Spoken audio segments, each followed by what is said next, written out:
Bonjour à tous et bienvenue, je suis Laetitia et vous écoutez l'essentiel.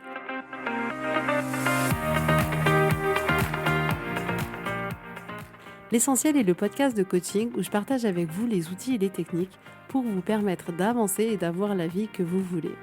Je souhaite vraiment que ce podcast vous inspire et surtout vous encourage à passer à l'action. Vous pourrez retrouver toutes les notes de l'épisode sur www.laetitiamonaca.com. Pour ne rien louper, abonnez-vous au podcast sur la plateforme d'écoute que vous utilisez pour être tenu informé des nouveaux épisodes. Et pour finir, si vous avez aimé ce podcast ou tout simplement que vous pensez qu'il peut aider d'autres personnes, parlez-en autour de vous, ce serait super chouette. Et laissez-moi 5 étoiles et un petit mot sympa, ça m'aidera énormément à le faire découvrir et ça fait toujours plaisir. Voilà, je vous souhaite à tous une bonne écoute.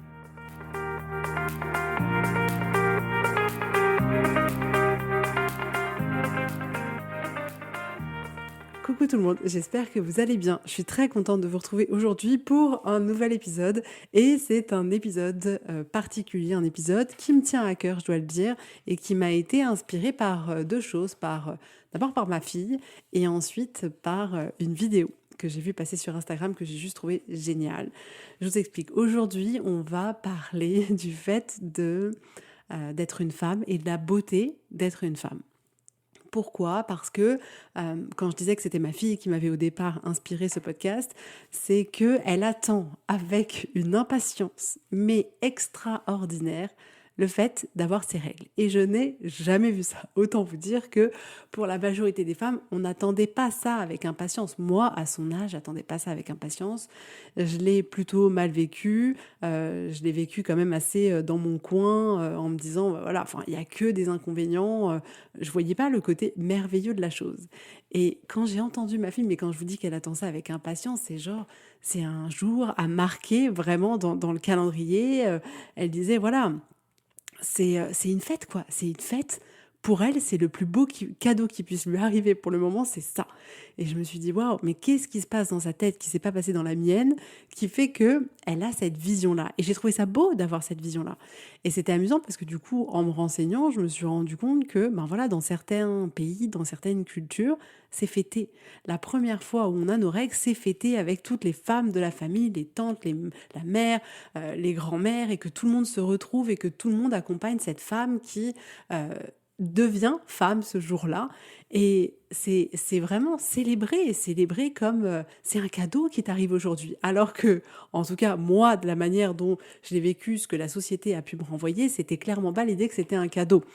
Et l'autre inspiration de ce podcast, c'est justement cette vidéo Instagram où on expliquait à quel point la ménopause était vécue comme quelque chose de terrible dans les pays occidentaux, alors que dans d'autres pays, c'est célébré genre tu deviens la femme la plus importante du monde en étant ménopausée. Et en fait, la vision, faudrait que je vous retrouve cette vidéo et que je vous les mette dans les notes de l'épisode, mais en lisant et en écoutant cette vidéo, je me suis rendu compte à quel point on avait la possibilité de voir ce qui nous arrivait en tant que femme de deux manières complètement différentes. Et ce qui était intéressant, c'est qu'ils appuyaient ça en disant qu'il y a des études scientifiques qui ont montré que les femmes justement de ces pays dans lesquels la ménopause était vécue comme quelque chose, comme célébrée, comme quelque chose de très beau, comme un privilège, ces femmes avaient beaucoup, beaucoup, beaucoup moins de signes de ménopause et d'inconvénients de ménopause que les femmes dans les pays occidentaux.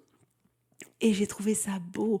Je sais pas comment vous expliquer, c'est comme si d'un seul coup, il y avait eu quelque chose de très libérateur, quelque chose de ah ouais, en fait, c'est pas qu'on n'a pas de chance d'être une femme, en fait, ça peut être quelque chose de merveilleux.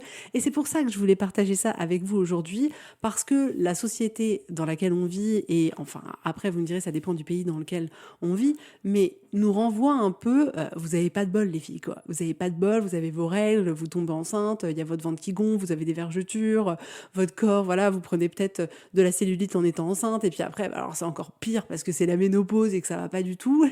Et on est là à se dire, bon, alors, ma fille, comment je vais t'expliquer à quel point c'est merveilleux d'être une femme ? Et c'est là aussi, le fait d'avoir deux petites filles m'incite à avoir une vision de moi que je change dans une version bien plus positive de ce qu'est la féminité que ce que la société nous propose. Donc dans ce podcast aujourd'hui, je veux vraiment voilà, vous ouvrir à une autre vision, de voir tout ce qui peut arriver à une femme et vous pouvez prendre ce que vous avez envie de prendre, vous pouvez laisser ce que vous avez envie de laisser, mais je trouvais ça intéressant de vous proposer ça aujourd'hui parce que si on commence justement par donc le sujet qui préoccupe ma fille pour le moment, le fait d'avoir ces règles qui peut souvent être considérées comme un fardeau, en réalité, quand on y pense, c'est un acte extraordinaire de création. Et dans la culture hindoue, les règles sont associées à la déesse Shakti, qui est le symbole de la puissance créatrice féminine. Et c'est vrai que parfois, on voit les règles comme se disant, oh, voilà, tous les mois, ça m'arrive, c'est pas agréable, j'ai peut-être voilà, mal au dos, mal au ventre, je me sens peut-être fatiguée, ce qui en soi aussi peut être une réalité, mais on en oublie de voir derrière que comment dire, ce qui se passe à l'intérieur de notre corps chaque mois nous offre la possibilité de créer la vie et de renouveler l'énergie d'une certaine manière. Et tout ce processus qui se passe tout au long de la vie d'une femme est un processus de création de vie. C'est simplement le processus qui a permis à chaque être humain sur cette planète d'être là. Derrière chaque être humain, il y a une femme qui a donné la vie. Derrière chaque être humain, il y a une femme qui a eu ses règles tous les mois. Et c'est ça qui a permis de créer tous les êtres humains qu'il y a sur Terre. Vous vous rendez compte à quel point c'est incroyable, à quel point c'est beau, à quel point cette mission qu'on a est juste mais extraordinaire. La vie existe grâce à ça.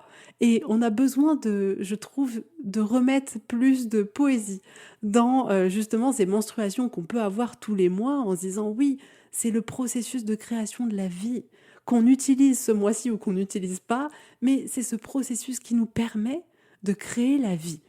Et donc je sais que pour ma part, mais c'est un choix complètement personnel, le fait que ma fille m'ait évoqué le fait qu'elle attendait ça avec impatience, elle en parle avec mais beaucoup de euh, beaucoup de liberté, sans pudeur, sans tabou, et c'est assez amusant parce que moi je suis quelqu'un de très très pudique et je trouve ça merveilleux en fait qu'elle ouvre la voix comme ça, qu'elle ouvre sa voix, son cœur, ses questionnements sans se dire mince, qu'est-ce qu'on va penser, qu'est-ce qu'on va me dire ou autre. Et j'aime la voir me poser des milliards de questions à ce sujet-là et à d'autres sujets, et qu'elle m'offre cette possibilité de pouvoir échanger avec elle, de pouvoir communiquer avec elle. Et en la voyant cultiver cette vision si extraordinaire de ce moment-là qui va lui arriver, je me suis dit que c'était mon devoir de lui créer ce moment extraordinaire. Et moi, de voir justement ces menstruations de manière complètement différente et pas comme un fardeau, quelque chose de compliqué, quelque chose de chiant, qu'il faut supporter, mais en quelque chose voilà, d'extraordinaire et de lui permettre le premier jour où ça arrivera de le fêter en lui disant bah, bienvenue, bienvenue dans la communauté des femmes. Et oui, peut-être que parfois tu verras, tu auras un peu mal au ventre ou ce sera pas forcément évident, mais c'est beau ce qui se passe, c'est beau en fait. Ça ne veut pas dire qu'on enlève les inconvénients qu'il peut y avoir, mais le fait d'avoir une lecture belle, douce, positive, créatrice de ces moments-là, je trouve ça hyper important.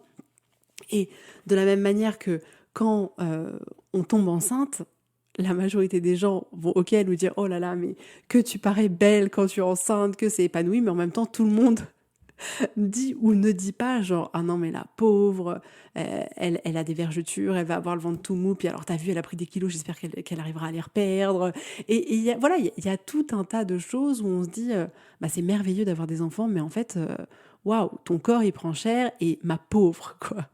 Et en réalité le corps après grossesse il peut être vu comme un hommage de la création.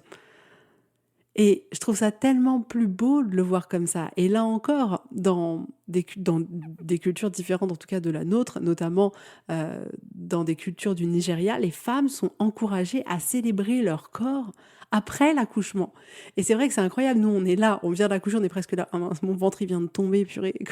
Comment il va retrouver sa position d'origine? Et on est là un peu paniqué. On se dit, bon, bah mince, j'ai mon petit bébé, mais voilà, j'aime pas le corps après grossesse. Pendant la grossesse, c'est merveilleux, notre ventre est tout rond et souvent ça pose moins de problèmes. Et l'après-grossesse peut être compliqué. Et on en oublie de célébrer. Hey, on vient de créer la vie pendant 9 mois. Oh, il est où l'Oscar pour ça? On récompense des gens, on leur donne la Légion d'honneur pour moins que ça. On a créé la vie pendant 9 mois. On a, voilà, tout notre corps a travaillé à donner une partie de notre énergie, de nos nutriments, de tout pour créer ce petit être. Mais bien sûr qu'il faut célébrer ce corps. Ça a absolument aucune importance. Le visuel qu'il peut avoir, il vient de faire quelque chose d'extraordinaire. Et nous, on est là, attends, il est pas très bien là. C'est littéralement comme si vous disiez à quelqu'un qui vient de courir un Ironman ou voilà, enfin, vous voyez, une course hyper longue, hyper dure, et qu'il arrive sur la ligne d'arrivée et que vous lui disiez, ah non, mais attends, t'es trop moche, quoi. T'es tout rouge, enfin, je sais pas, tu ressembles à rien, tu transpires. Non, on va lui dire, mais purée, ton corps est extraordinaire. Il vient de faire tout ça. Waouh! Merci corps de m'avoir permis de faire cette course. Et on le ferait pas. Et pourtant, quand on vient d'accoucher, il y a un peu comme ça cette culture où waouh, il faut vite récupérer son corps d'avant. C'est la question, va-t-on récupérer le corps d'avant? Ah, c'est pas beau parce qu'il y a les traces de la grossesse. Mais les traces de la grossesse, c'est magnifique. C'est magnifique. Et là encore, dans certains pays, les cicatrices sont portées fièrement et ça symbolise le rôle de mère. C'est-à-dire, c'est pas le truc de dégueu, mais non, chaque cicatrice, chaque vergeture est comme une bénédiction. Et c'est vrai, permettons à ce corps qui nous a permis de créer la vie d'être doux vis-à-vis de lui, de l'embrasser, d'embrasser tout ce qu'il a fait, le pouvoir de création qu'il a fait, le fait qu'il ait donné vie à des êtres qui sont, je pense, pour vous aussi, les êtres les plus importants de toute votre vie. Et on a besoin, en fait, de se voir avec plus de douceur et s'accompagner dans cette vie de femme, dans notre corps de femme, avec plus de poésie, avec plus de rondeur, avec plus d'amour, en étant là pour nous, pour célébrer la femme qu'on est, pour célébrer le fait qu'on a ce pouvoir de création, pour célébrer le fait qu'on met au monde des êtres humains. Enfin, c'est quand même juste hallucinant. Moi, je m'extasie encore du fait que dans notre ventre, il peut y avoir un être humain qui grandit. Et le corps, après la grossesse, c'est une histoire de force, c'est une histoire de persévérance, c'est une histoire d'amour. C'est tellement, mais incroyable, incroyable, incroyable.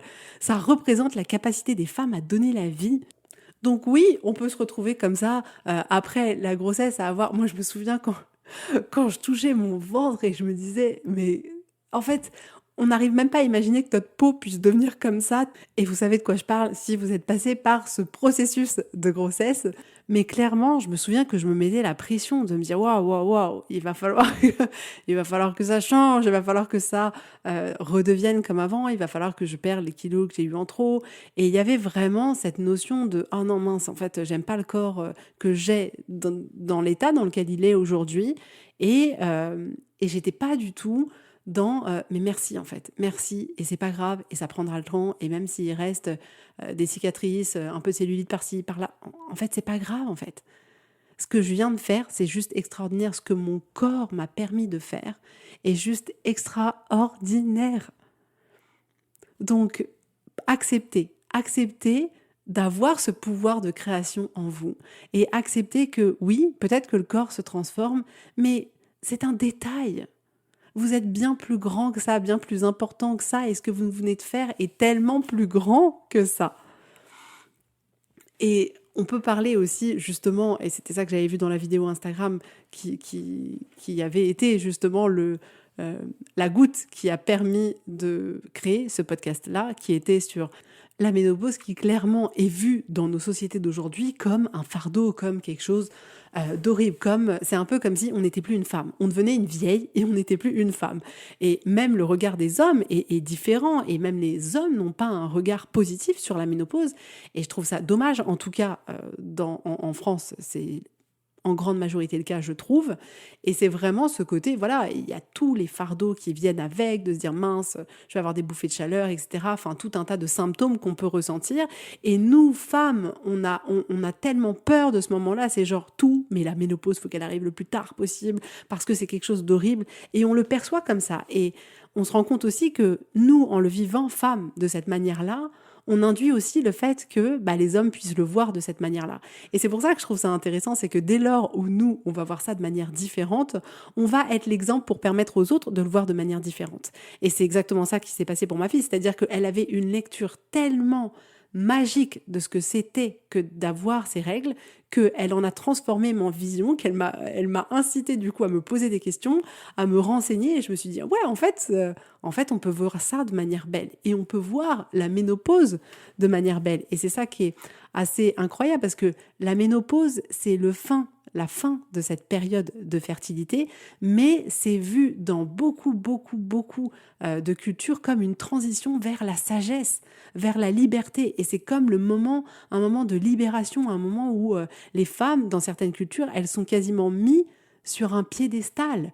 Et notamment, par exemple, en Afrique de l'Ouest, les femmes, elles célèbrent la ménopause comme une période de reconnaissance et de respect accru. C'est « hey, je suis pas n'importe qui maintenant ».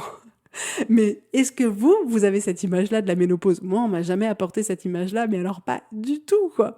Et de la même manière que la ménopause chez les autochtones, elle est considérée comme une étape de transformation, de connexion spirituelle. Et c'est vraiment à un moment donné, là, on arrive à un endroit où on est libre, à un endroit où on a une maturité, à un endroit où on va pouvoir plus penser à soi.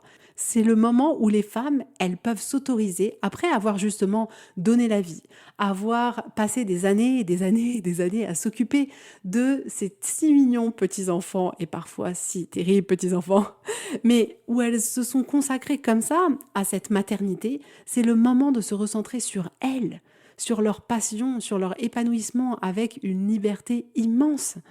Et chez les Chinois, la ménopause, c'est appelé l'âge de la seconde floraison. C'est pas appelé l'âge de la mort et de la vieillerie, non. Regardez comme c'est beau, l'âge de la seconde floraison. Ils le vivent comme une renaissance personnelle. Et je trouve ça incroyable. On a besoin de se voir différemment, de voir tout ce qu'il arrive dans une vie de femme de manière différente. C'est tellement plus nourrissant que d'avoir l'impression de se dire « Ok, c'est quoi le prochain fardeau qui va m'arriver ? Ok, j'ai mes règles, c'est horrible. Ok, je suis en ménopause, c'est horrible. Ok, alors là, c'est le moment où j'ai les cheveux blancs, c'est horrible. » Non. Les cheveux blancs, c'est considéré comme un signe de vieillissement chez nous, où on est là à se dire « Ah non, mais on devient vieux, et puis on n'est plus attirant, et puis ceci, et puis cela. » Alors qu'en réalité, on porte la sagesse qui est accumulée. Et là encore, dans de nombreux pays, les cheveux blancs sont portés fièrement. C'est un signe de respect pour les aînés. C'est une manifestation de la beauté et de la maturité. Imaginez, ça changerait quoi pour vous si tout ce qui vous arrivait dans une vie de femme, vous le considériez comme un privilège et pas comme un fardeau? Et là encore, bien sûr que ça ne veut pas dire qu'il y a des effets, il y a des choses qui peuvent être parfois un peu compliquées et que ce soit pendant les menstruations qu'on peut avoir des symptômes parfois un peu douloureux ou alors par rapport à la grossesse qu'il puisse y avoir des choses un peu moins agréables à vivre ou pareil pour la ménopause. Ça n'empêche pas de se dire également que c'est des périodes incroyables dans la vie d'une femme et qu'on a ce pouvoir de création. Tous les mois, on a ce pouvoir de création, qu'on a ce pouvoir de mettre au monde des êtres humains, qu'on a cette sagesse à l'intérieur de nous au fil du temps, qu'on a acquérie. Peu importe ce que vous avez fait dans votre vie, peu importe tout ça, on s'en fout. La maturité, vous l'avez. Cette sagesse que vous acquérez au cours des années, vous l'avez.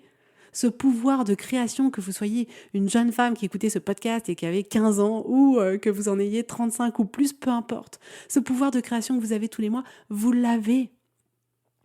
Et on a besoin de se reconnecter, je trouve, à la beauté de ce qui se passe à l'intérieur de nous. À quel point notre corps est si bien fait, et si bien fait en fonction de notre âge, de ces périodes de vie, pour évoluer, pour nous permettre de créer ou à un moment donné se dire là c'est plus le moment de créer ma cocotte. Là c'est le moment de savourer, de prendre du temps pour toi, de reprendre ta liberté. Donc la beauté d'être une femme, ça réside dans le fait de se célébrer tous les jours, de célébrer ce qui se passe à l'intérieur de nous, de célébrer notre corps.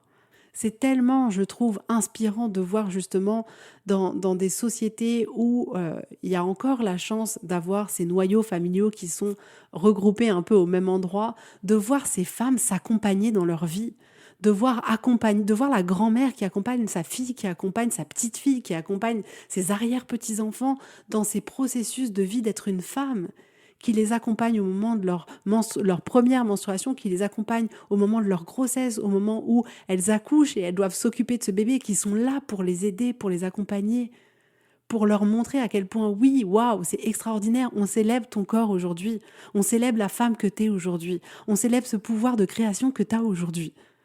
C'est tellement incroyable. Et bien aujourd'hui, on a tous la possibilité de faire ça. On a tous la possibilité pour nous-mêmes, en tant que femmes, de célébrer notre corps, de célébrer ce qui s'y passe. Et on a tous la possibilité aujourd'hui, pour nos filles, pour toutes ces filles qui arrivent, toutes ces petites filles, de leur permettre de vivre cette vie de femme de manière complètement différente et de les accompagner de la manière qui nous semblera la plus juste. Comme je vous dis, vraiment, j'estime pas que ce que je dis sur ce podcast, c'est la vérité. Pas du tout. Je pense qu'il n'y a pas de vérité. Je pense qu'on a tous nos manières de voir la vie, mais c'est juste une proposition. Et en tout cas, personnellement, moi, c'est le choix que je fais. Le choix que je fais de voir ce qui se passe dans mon corps de femme d'une manière différente, d'une manière bien plus douce, d'une manière bien plus inspirante et bien plus vraie. Parce que c'est vrai que ce qu'on fait, c'est incroyable avec notre corps. Et j'ai envie de permettre à mes 2 filles d'avoir une lecture différente de celle que j'ai pu avoir jusqu'à aujourd'hui, de la féminité et de tout ce qui s'y passe. Et je trouve, en tout cas pour ma part, que c'est un cadeau que je leur fais.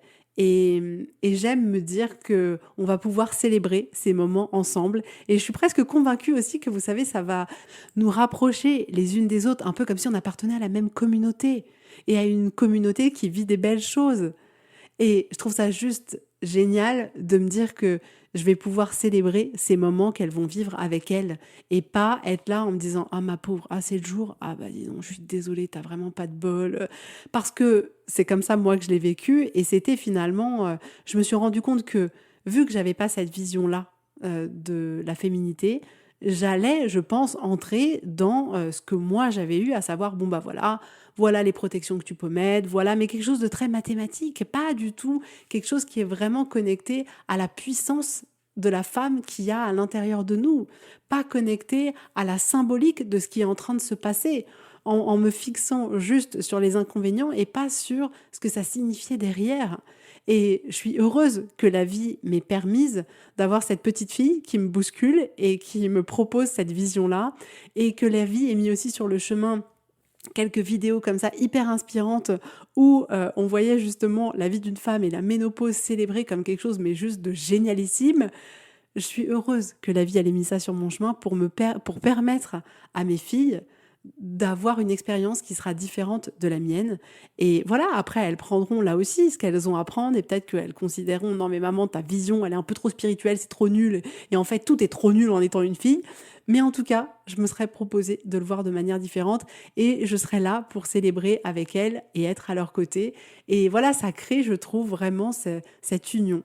De pouvoir être là avec sa mère et de pouvoir célébrer ce moment-là, je trouve ça beau, quoi. Je trouve ça beau et je pense que j'aurais aimé le vivre de cette manière-là et pas me dire, mince, tous les mois me cacher, genre, ah, c'est le truc honteux qui nous arrive tous les mois. Non, non. Donc voilà ce que je voulais vous proposer aujourd'hui. C'est ça que j'ai envie pour vous, que vous puissiez vous reconnecter avec la femme que vous êtes, avec cette féminité qu'il y a en vous. Vous êtes des êtres juste incroyables. Célébrez tout ça. Célébrez chaque chose qui se passe à l'intérieur de vous.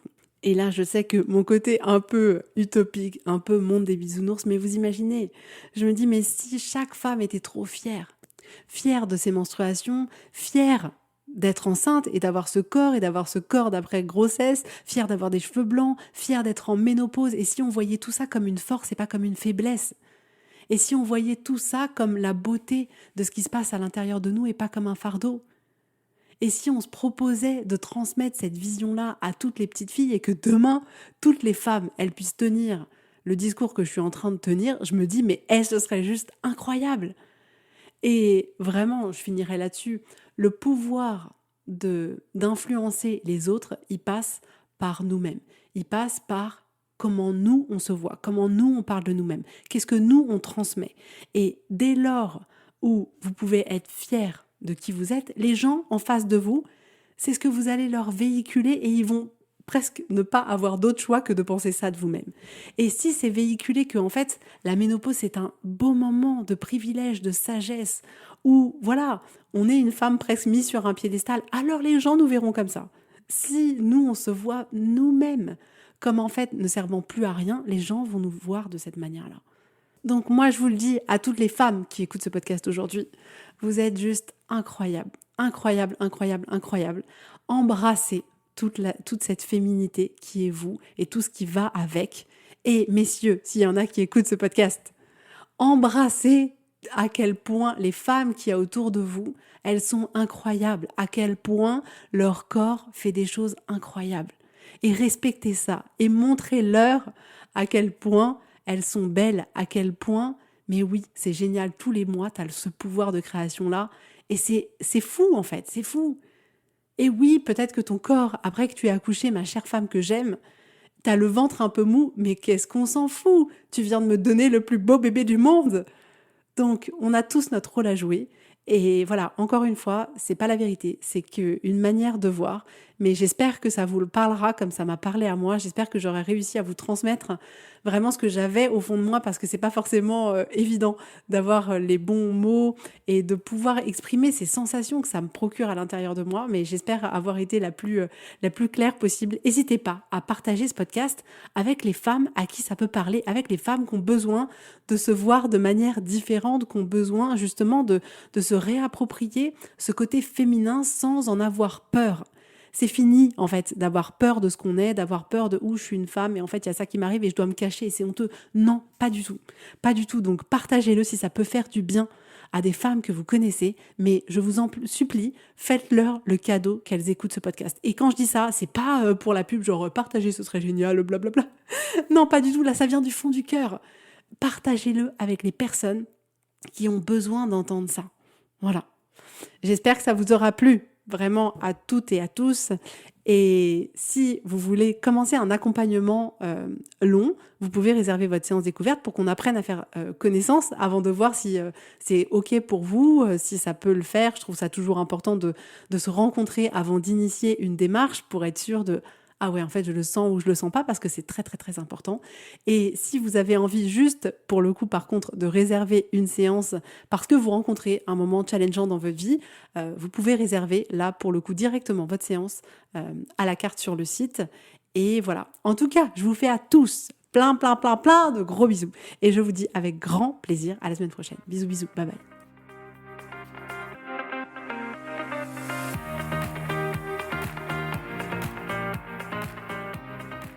Si vous voulez mettre en application ces outils dans votre vie, sachez que j'accompagne des femmes qui souhaitent reprendre le contrôle de leur vie et enfin avoir des changements incroyables.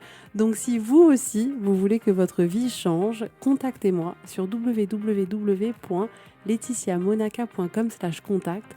Je serai ravie de travailler avec vous et de vous accompagner. Vous allez voir, ça va vraiment tout changer.